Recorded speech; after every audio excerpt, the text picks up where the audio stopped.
This is for those who wonder if faith and science must always be at odds, and for those who sense that mystery might dwell equally in a microscope and a sacred text. When I use the word God, I refer not just to a deity of any one religion, but to the universal source, the sustaining mystery at the heart of being, known by many names. Though I believe in God, I do not speak here as a member of any religion. I do not represent a doctrine. I'm speaking as a member of the human race and to something deeper and more universal, the sacredness of matter itself. I do not believe religion and science cancel each other out. Rather, I believe they have a symbiotic relationship. At the very least, they complement one another. Historically, many scientists like Isaac Newton and Johannes Kepler saw their work as a way to understand God's creation, not as a contradiction to it. Interestingly, many mystics and quantum physicists, though using different languages, have both described a world where the observer and the observed are not separate, where presence matters more than control. As both scientist and mystic, Teilhard de Chardin wrote, "Matter is spirit moving slowly enough to be seen." Much like how gravity is unseen but shapes everything, the divine, if present in atoms, could be the invisible pattern behind reality itself. What if God isn't seated on some cosmic throne far away in a distant heaven, but right here, woven into the very fabric of matter?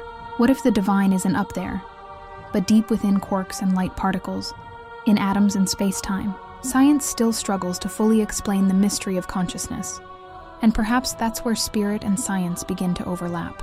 When we speak of God in atoms or in all things, we're speaking to something that both mystics and physicists are beginning to sense. Science without religion is lame. Religion without science is blind. Albert Einstein. The sacred particle atoms make up everything: you, me, oceans, and the stars.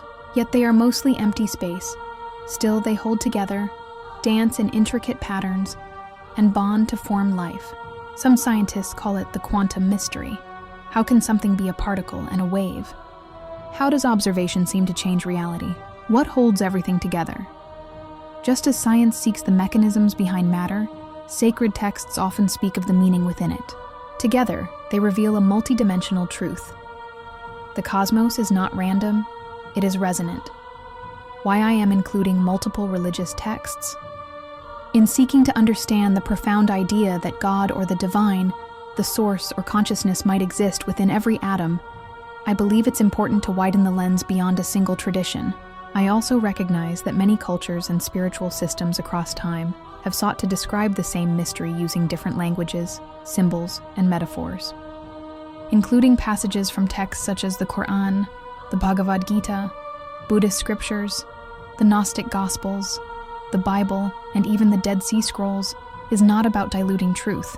It's about enriching it. These texts reflect humanity's collective effort to describe the same invisible reality, that there is something greater than ourselves that both dwells within the fabric of creation and transcends it.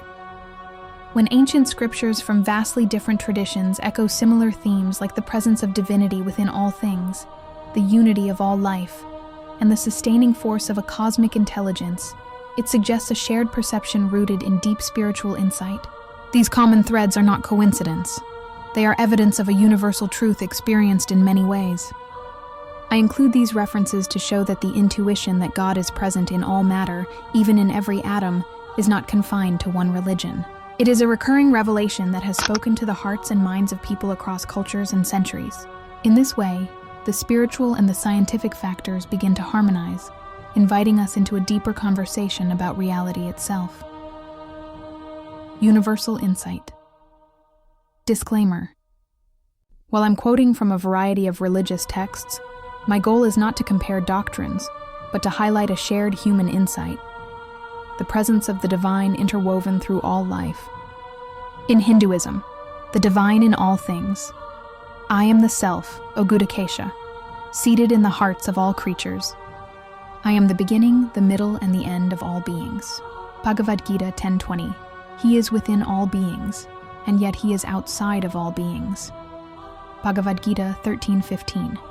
Hinduism, Upanishads. He is the one who becomes everything. He is the thread running through all.